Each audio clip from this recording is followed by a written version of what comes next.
What's up, guys? Welcome back to Buckets and Bibles. So,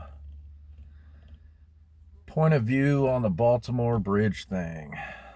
Um, I've been a fisherman for a long time, and I have fished in and around ports on the West Coast a bunch.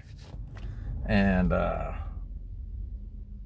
been in the San Francisco Bay and seen multiple cargo ships come in.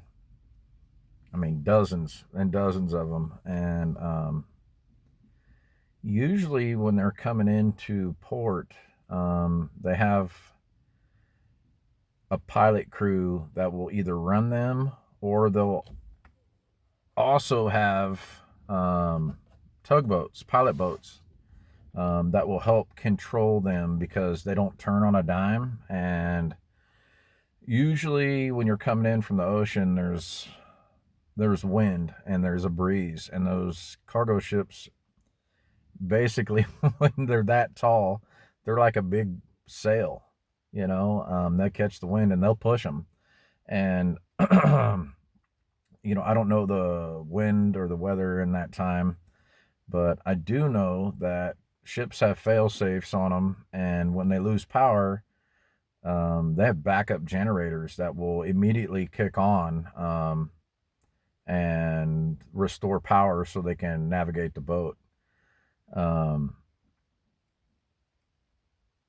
I watched the video, and I'll put a clip in here that I pulled off of one of the media channels.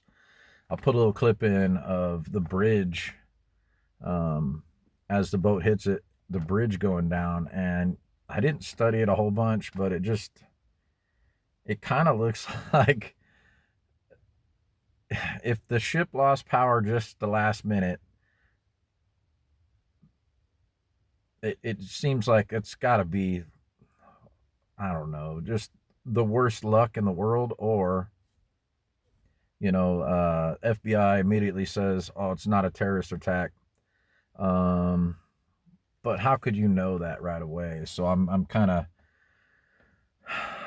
I watched Viking Preparedness did a phenomenal video on this, a sit rep, and he touched on a lot of key points. And one of the things he said is how do you know? How do you know it wasn't a terror attack? And they couldn't know that quick. And maybe they just said that to keep people from panicking.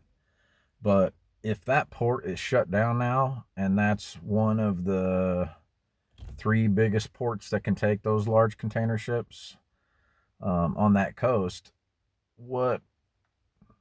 why, right? And so an angle that I thought about when I was watching those videos is, yeah, maybe that shutting that port down makes it to where they have to send ships to other ports now that they normally wouldn't be able to go to. And so then there's all these questions. But, it seems fishy to me.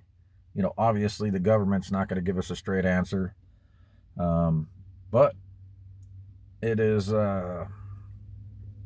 it's heating up out there. There's more and more weird stuff happening all the time. And I think it's a sign of the times. I'm going to do another video on eclipse and my point of view on that, and biblical prophecy and stuff like that. I'm not going to teach on it. I'm not a teacher. There's people that are way better at articulating what the scripture says and what they mean than me. But I will say, Baltimore bridge thing, not quite what you think. But anyhow, I'll put that clip in right here, and we'll talk to you guys another time. Thanks.